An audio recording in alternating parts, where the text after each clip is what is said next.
Hi fellow viewers, to everybody, good morning. My name is Steve Hoong. I'm the owner of this video account in this respective website, youtube.com. By the way, may nag-chat sa akin yung etong topic na ito is not about necrological video. This is not about Banco Filipino related video, but this is about the closed bank, which is Export and Industry Bank. Yun na-close 2012, if I'm not mistaken, 2012. Yung tinatawag na yung sa signage nila, Export Bank. Okay. By the way, I'm not a depositor there, although I heard so many feedbacks. Yung ibig sabihin feedbacks, yung mga details na nangyayari bago nag-close.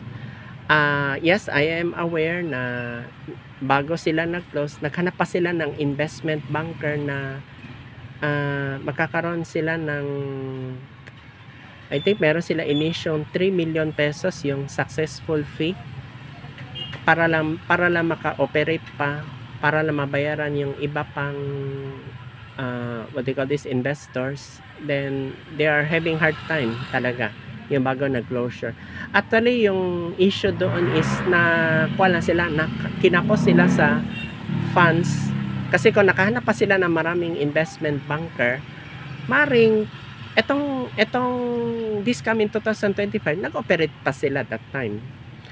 Although unfortunately, hindi na sila nakahabol dahil kinapos sila. So yun ang pinagtataka ko. By the way, ang latest news, yung EIB Savings Bank, yung nakabase sa Talisay, Cebu, ang bumili daw is Santras na siya na bank. Nasa Talisay, Cebu. Yun po ang latest. Ibig sabihin, nag-change name siya. Ang Export and Industry Bank, ang latest ko na heard is nagkaroon ng acquisition, pero I'm not so sure kung 100% na ba, kasi meron certain amount na parang negotiate, parang may amount in bracket. I think Union Bank of the Philippines, Union Bank dito sa Philippines.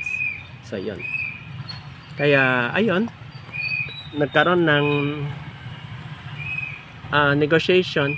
By the way, ang BDO hindi natuloy ang BDO kasi mayroon na found out na nagkaroon ng political issues yung bang between the bank and the BSP that time, kaya naging receivership siya ng PDIC. So ang question is, ang Export and Industry ba may pag-asa pa mag-operate? The answer is yes, through bank merging. Hindi siya pwede diversified conglomerate, kasi kung diversified conglomerate, maraming backer.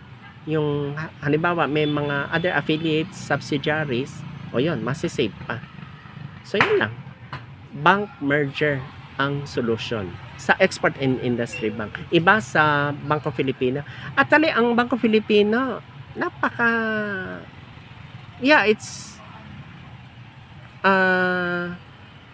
so sad to hear second closure. Ang solution, nakita ko, diversified conglomerate. Pwede rin siya ma-diversified conglomerate ang Export Industry Bank. Baka sabihin ng BSP, change name na lang.